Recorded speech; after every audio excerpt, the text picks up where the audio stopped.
Hello everyone. शहर के बीचों बीच टारगेट इजराइल ने तेहरान पर किया बड़ा हमला। एक के बाद एक कई धमकियां। यानी कि इजराइल ने तेहरान पर अनेक प्रकार को उनको टारगेट कर कर उन्होंने तेहरान पर बड़ा हमला करवाया और उन पर एक के बाद उन पर कई विस्फोट हुए।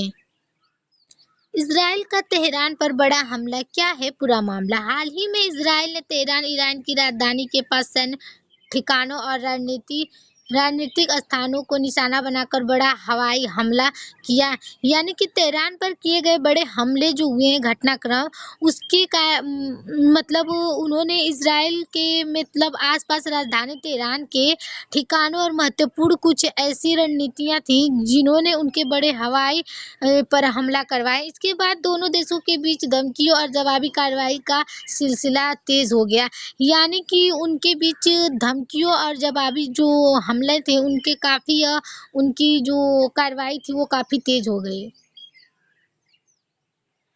यह टकराव केवल 2 देशों तक सीमित नहीं बल्कि पूरे मध्य पूर्व और वैश्विक राजनीति को प्रभावित कर सकता है। यानी जो इन दोनों के बीच टकराव हो रहा है, ये केवल उन्हीं के क्षेत्र तक सीमित नहीं रहेगा बल्कि ये वैश्विक उनकी राजनीतिक तक प्रभावित हो सकता है। इजराइल और अमेरिका द्वारा तेहरान में किए गए हमले के बाद ईरान ने पलटवार पर किया। ईरान की ओर से बेलमान से हिजबुल्लाह और यमन के हेतु विद्रोहियों ने भी मिसाइलों दागनी शुरू कर दी।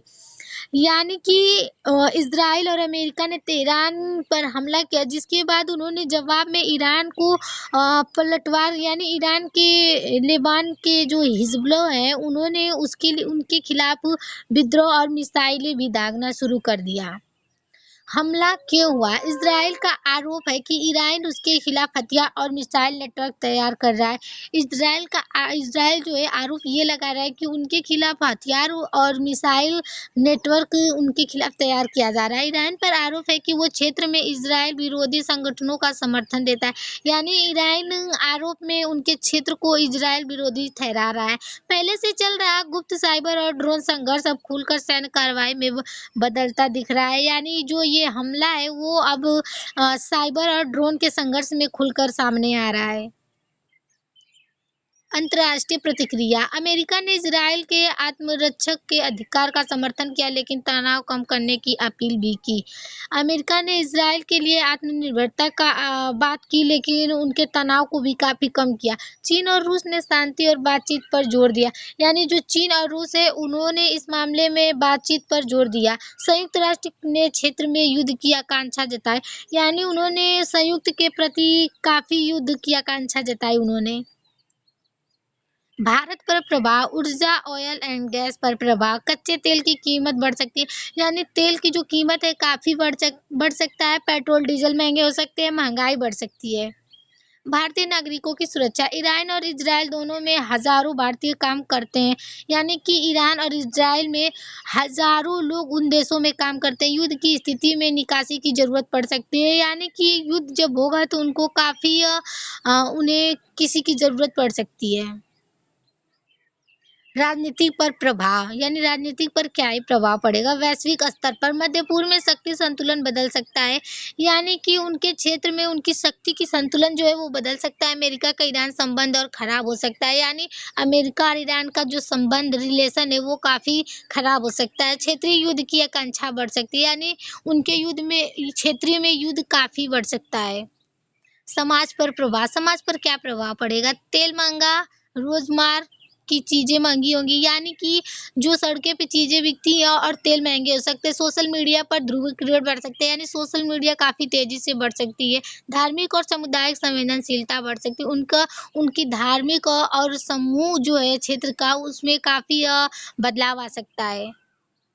इजराइल ईरान जंग। पाकिस्तान में अमेरिका दूतावास पर लोगों का हमला। 10वीं की मौत कसर। दुबई में धमाके। मिडल ईस्ट में सीबीएसई की 10वीं-12वीं की परीक्षा टली। यानी इजराइल और ईरान के जो बीच दंगे हुए हैं उनमें पाकिस्तान, अमेरिका जो दूर देशों के लोग हैं 10 की मौत हुई और उन्होंने सीबीएसई की 10वीं-12वीं की जो परीक्षा थी उसे टाल दी। मध्य पूर्व में बढ़ता युद्ध संकट, इजराइल ईरान टकराव, पाकिस्तान में हिंसक प्रदर्शन, कश्मीर, दुबई में धमाके। यानी कि उनके बीच जो बढ़ता युद्ध है वो काफ़ी संकट, इजराइल ईरान के बीच जो टकराव हुआ है वो पाकिस्तान पर काफ़ी प्रभाव पड़ रहा है और दुबई में काफ़ी धमाके हुए हैं। पश्चिमी एशिया में हालात लगातार गंभीर होते जा रहे हैं, यानी जो पश्चिमी एशिया है उसमें जो हालात हैं काफ़ी खराब होता जा रहा है। इजराइल और ईरान के बीच बढ़ते सैन्य टकराव के बीच क्षेत्र के कई देशों में हिंसा और अराजकता देखने को मिल रही है। यानी उनके बीच काफ़ी टकराव हो रहे हैं और लड़ाई भी होती जा रही है, बढ़ता ही जा रहा है।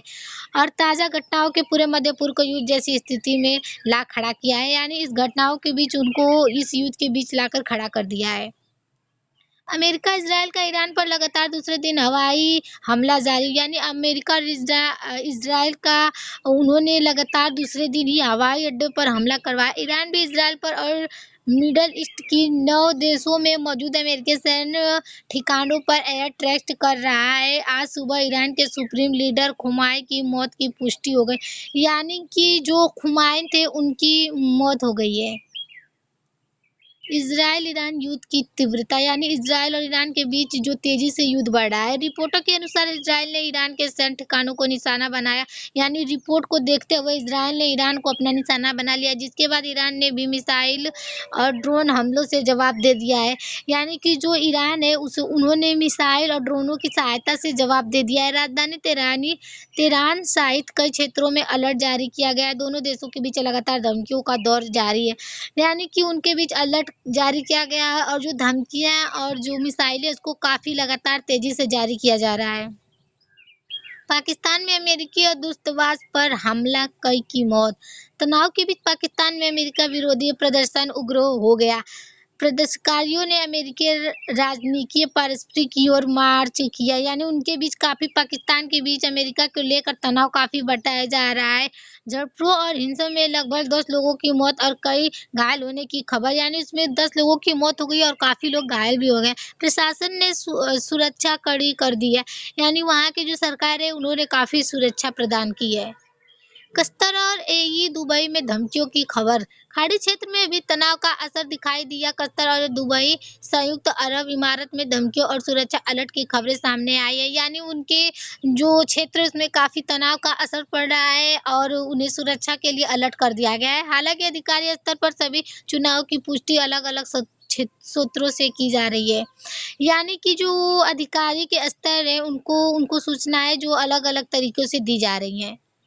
संभावित लाभ, भारत मध्यस्थ की भूमिका निभाकर वैश्विक प्रतिष्ठा बढ़ सकता है, यानी भारत के बीच जो वैश्विक प्रतिष्ठा वो काफ़ी बढ़ सकती है। कूटनीतिक संतुलन से दोनों देशों में संबंध मजबूत रख सकता है, यानी उनकी जो संतुलन है दोनों देशों के बीच वो काफ़ी मजबूत हो सकता है। संभावित हानि, तेल कीमतों में वृद्धि, व्यापार मार्गों में बाधा, शेयर बाजार और रुपये पर दबाव, यानी तेल की कीमत में जो वृद्धि है वो कम हो सकती है, व्यापार के मार्गों में बाधा आ सकती है और जो शेयर बाजार है उसमें पैसों के लिए दबाव आ सकता है। आगे की राय, ऊर्जा स्रोतों का विविधीकरण, राजनीतिक तेल भंडार मजबूत करना, संतुलित और शांतिपूर्ण कूटनीति, क्षेत्रीय शांति प्रयासों, यानी कि जो उनका ऊर्जा का स्रोत है वो उसमें बदलाव आ सकता है, रणनीति में बदलाव आ सकता है, उनकी संतुलन और जो शांतिपूर्वक नीति है उसमें और क्षेत्रीय में जो शांति है उसमें प्रयास। निष्कर्ष, इजराइल-ईरान संघर्ष केवल क्षेत्रीय विवाद नहीं बल्कि वैश्विक भू-राजनीतिक संतुलन का प्रश्न है। यानी ये इजराइल और ईरान के बीच का केवल संघर्ष नहीं है बल्कि उनके क्षेत्र का ये विवाद नहीं है, बल्कि ये उनके राजनीतिक को संतुलन का भी प्रश्न उठाता है। भारत का राजनीतिक स्वायत्तता और स्वतंत्र कूटनीति संतुलन कूटनीति की नीति के माध्यम से अपने राष्ट्रीय हितों की रक्षा करते हुए शांति और स्थिरता को बढ़ावा देना, यानी उनकी राजनीति को संतुलन बनाए लेकर और राष्ट्रीय हितों की सुरक्षा तक शांति और स्थिरता को बढ़ावा देना चाहता है। Thank you everyone.